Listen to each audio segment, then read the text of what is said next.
The forecast, plenty of sunshine through today with seasonal temperatures. We should reach our normal high of about 82 degrees by this afternoon.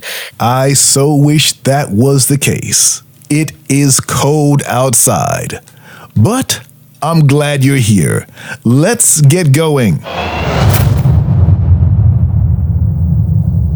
You're listening to the Master Your Lens podcast, episode 144.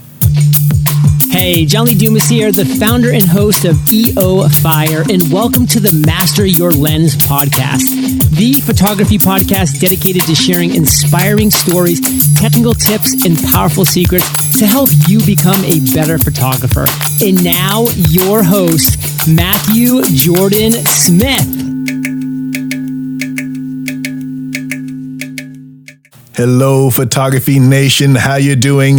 Happy New Year.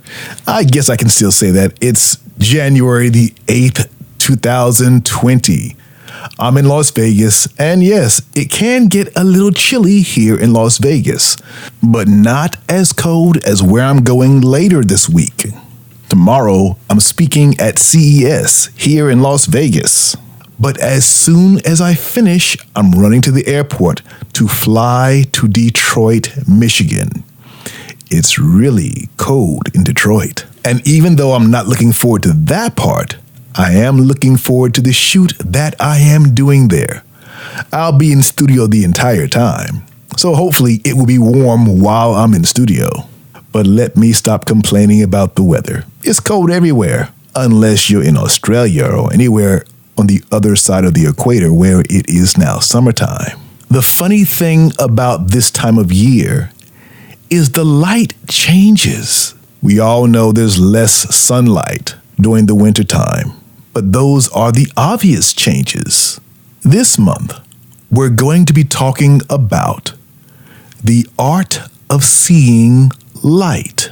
The art of seeing light. One of the biggest challenges for visual creatives is learning to always be aware of light. We learn to see light in the beginning of our creative journey as photographers, but it's not something you learn and then stop doing. You continue to look for light. You continue to learn to see light. And today, we're going to break down one part that's very important to see. Backlight. Today, we are dealing with the beauty of backlight. We hear that term backlight quite a bit in photography. And the other day, I saw a photographer post images of a shoot he did that had backlight and front light. The image was of a bodybuilder. And for that type of shot, it was very well done. The way he used backlight, the backlight became the main light. The front light was really just a fill light. Well done. But before you can make an image that looks beautiful, like the one my friend did, you have to be aware of backlight in different situations. You must know when to use backlight and how to use backlight. But before any of that, you must be able to see backlight. I was watching a show the other day on Netflix, like many of us do, and in the show, there's a couple standing inside of a store by a window. The sun's coming in. It's a very bright day, but the store is very dark. And then another character says to this couple, "Oh, let me take your picture." And she pulls out her smartphone and takes a picture of the couple. The couple is backlit by the sun coming through the window. Now, right away, when I saw this happen, I started laughing to myself because it was an extreme backlight situation. But then they showed the photo in the next scene. And it was a very different situation. The couple was lit from the front. I laughed to myself because I know in reality, the image would not look like that. They would almost be a silhouette. Now, there's nothing wrong with a beautiful silhouette. In the right situation, a couple in silhouette can be really, really beautiful. But the main point here is that the person taking the couple's picture was not able to see the backlight situation. And most people can't. But we are photographers. We must be able to see this situation and know how to handle it. So why is it so hard to see a backlight situation? Well, the human eye is quite amazing. It can adjust to any situation, but a camera lens cannot. Smartphone, DSLR, doesn't matter. You must be able to see a backlight situation. And a good time to practice is today with natural light. Get used to looking at light all the time. And today, I'd like for you to look for backlight situations. This is your training for today. Train your eye to look for backlight. It's around you every single day. You just have to look for it. There's a good chance you're going to come into a natural light situation where someone is backlit. This happens every single day, and the average person never notices. But we're photographers, and we should be aware of light all the time, in any situation, wherever you go. We should be looking for different light situations. Now, this does not happen automatically. You've got to train yourself to start seeing these things. Start seeing backlight situations. How do you do that? You give yourself the assignment of looking for backlight. Let's walk through that today, because this is something that you can do all this week. As you go about your day, start looking for backlight situations. Whether you are in a very overcast place right now, or you have bright sun, every single day, there's a backlight situation. Sometimes it's very obvious, like on a bright day. Sometimes it's very subtle, like on an overcast day. But you must train yourself where you see these situations all the time. Right now, there are these massive forest fires taking place in Australia. Maybe you've seen those images. There's one that struck me right away. It was of a kangaroo in silhouette in front of this massive fire. And all you saw was the silhouette of the kangaroos against this bright fire. That's a backlight situation. My prayers go out to everyone affected in Australia by those forest fires. Please be safe. Climate change is very real, but I digress. I have a favorite time of day, a favorite type of light. And whenever my wife sees it, she says, this is your favorite time of day. Now, once upon a time, she could not see this, but more and more, it became very obvious, and now she can see this. Now, she's not a photographer. If she can learn to see a certain quality of light, then you can too. So what I'd like for you to do is to give yourself the assignment of looking for backlight situations. For the rest of this week, look for backlight. I know earlier I said you should spend the rest of today doing this, but this is something that may take time. So spend the rest of this week training your eyes to look for backlight. It won't be easy if you've never done this at first. But the more you do it, the more you'll be aware of backlight and start seeing it all the time. Now, why is this important? Because once you can see it, then you can create it. Start noticing where the sun is all the time. Notice when it's front light and notice when it's backlight.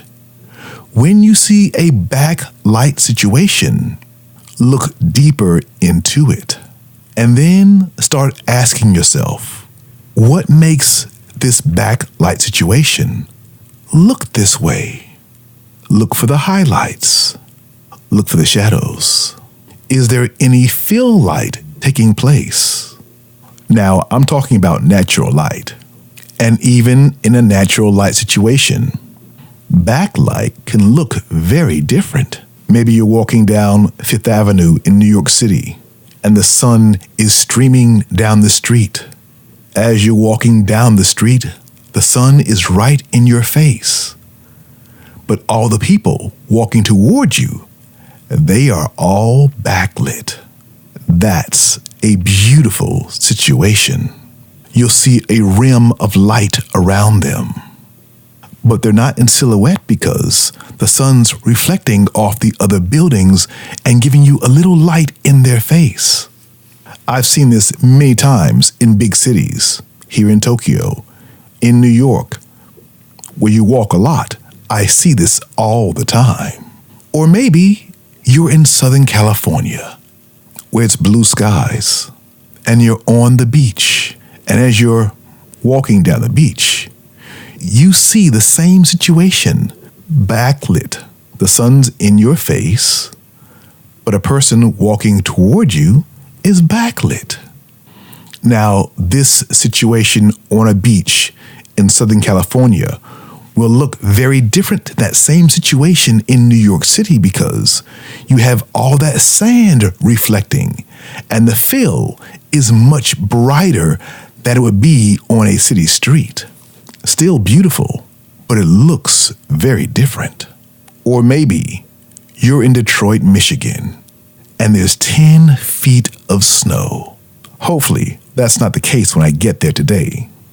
But in this situation, backlight is also very beautiful, but the fill, obviously, is a lot more. In all these three situations, it's the same type of light scenario, but each situation looks very different. You must train your eyes to see this subtle difference and recognize it, because the better you get at seeing these situations, the better you will be at creating these situations and making them exactly the way you want them to be. This is part of the beauty of backlight. And if you master it, it can be wonderful. So today, and for the rest of this week, do me a favor. Look for backlight situations.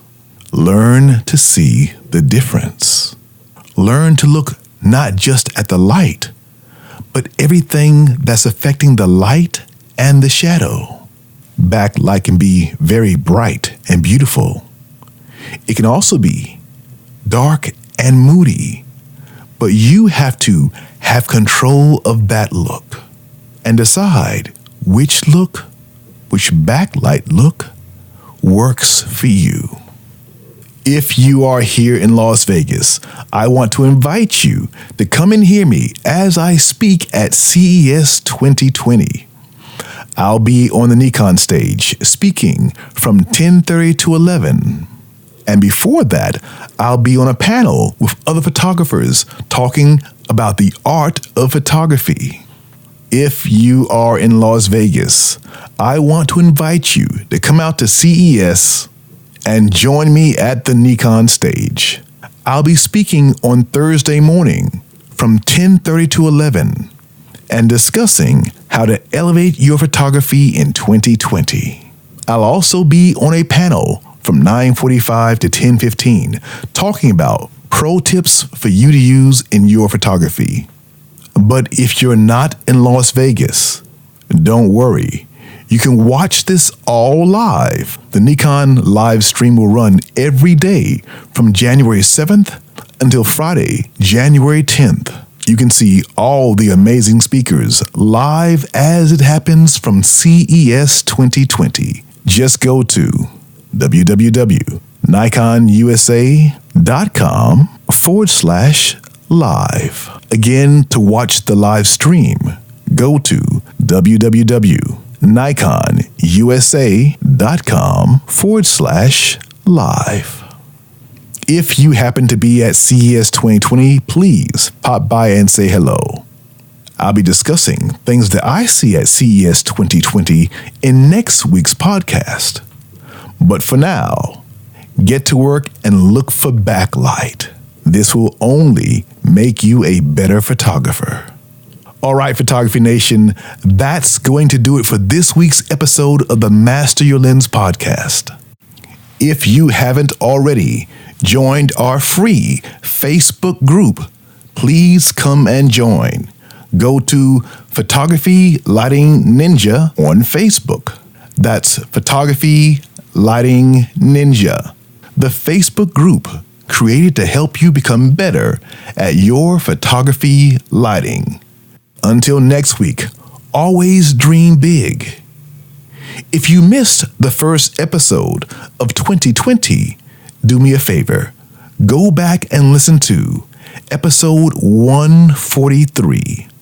You'll be glad you did. If your goals don't scare you, I want you to dream bigger. It's 2020, a new decade. It's time to push yourself, to challenge yourself. Once you have that big goal, do me a favor. Go back and listen to episode 143 and do all the things we talk about in episode 143. All right, Photography Nation, that's it for this week's episode of the Master Your Lens podcast. I'm Matthew Jordan Smith saying, always dream big. Bye for now.